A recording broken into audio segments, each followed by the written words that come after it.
Yes to life എന്നർത്ഥം വരുന്ന ഒരു ഐറിഷ് ഗാനം ഈ ജൂതരായ മനുഷ്യർ, തലമുണ്ടനം ചെയ്ത മനുഷ്യർ, നഗ്നരായി ജീവിക്കാൻ ഹോളോകോസ്റ്റിന്റെ കാലത്ത് വിധിക്കപ്പെട്ട മനുഷ്യർ, ഏത് നിമിഷവും ഹിറ്റ്ലറിന്റെ പടയാളികൾ വന്ന് തങ്ങളെ ഈ വിഷം വമിപ്പിക്കുന്ന ബാത്റൂമിലേക്ക് കൊണ്ടുപോകുമെന്ന് അറിയാമായിരുന്ന മനുഷ്യർ തമ്മിൽ തമ്മിൽ പാടിയിരുന്നൊരു പാട്ട് ഒരു ഐറിഷ് പാട്ടാണ്. ആ പാട്ടിൻ്റെ വരികളുടെ അർത്ഥം യെസ് ടു ലൈഫ് എന്നുള്ളതാണ്. ജീവിതത്തോട് യെസ് പറയുക അത് ചെറിയ കാര്യമല്ല. ആ മനുഷ്യർക്ക് എങ്ങനെയാണ് ജീവിതത്തോട് യെസ് പറയാൻ കഴിയുക? മരണം കാത്തിരിക്കുന്ന മനുഷ്യർ തമ്മിൽ തമ്മിൽ ബ്രെഡ് വിതരണം ചെയ്യുമ്പോൾ എന്തുകൊണ്ടാണ് കളിവാക്കുകൾ പറഞ്ഞിരുന്നത്, ചിരിച്ചിരുന്നത്, തമാശ പറയാൻ ശ്രമിച്ചിരുന്നത് എന്ന് വിക്ടർ ഫ്രാങ്കിൾ പറയുന്നുണ്ട്. എങ്ങനെയാണ് മരണം മുന്നിൽ കാണുന്ന എല്ലാം നഷ്ടപ്പെട്ട അന്തസ്സും അഭിമാനവും സ്വാതന്ത്ര്യവും സമ്പത്തും എടുത്തു മാറ്റപ്പെട്ട മനുഷ്യർക്ക് ജീവിതത്തോട് ചിരിക്കാൻ കഴിയുന്നത് എങ്ങനെയാണ്? അത് അവരുടെ മനോഭാവം, അവർക്ക് ജീവിതത്തോടുള്ള മനോഭാവം, മനുഷ്യരോടുള്ള മനോഭാവം ഒരാൾക്കും എടുത്തു മാറ്റാൻ കഴിയില്ല എന്ന തിരിച്ചറിവ് അവർക്കുള്ളത് കൊണ്ടാണ് എന്ന് വിക്ടർ ഫ്രാങ്ക്ലിൻ പറയുന്നുണ്ട്. നിങ്ങൾ വെറുതെ എപ്പോഴെങ്കിലും പറ്റുവാണെങ്കിൽ ആൻ ഫ്രാങ്കിനെ വായിക്കും.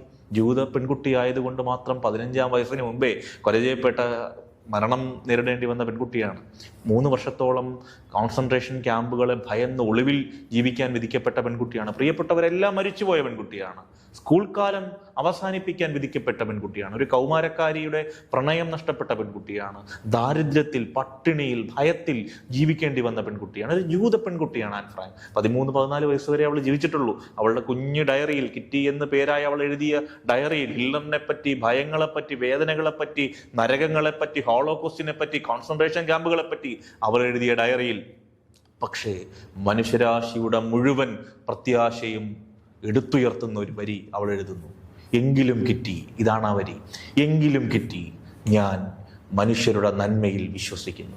എങ്കിലും കിറ്റി, ഞാൻ മനുഷ്യരുടെ നന്മയിൽ വിശ്വസിക്കുന്നു എന്ന് ഹോളോകോസ്റ്റിനെ കാത്തിരുന്നൊരു പെൺകുട്ടിക്ക് വിശ്വസിക്കാനും പറയാനും കരുതാനും കഴിയുമെങ്കിൽ എന്തുകൊണ്ട് നമുക്ക് ജീവിതത്തെ ഒരു ഭാരമായി കരുതാതിരുന്നുകൂടാ?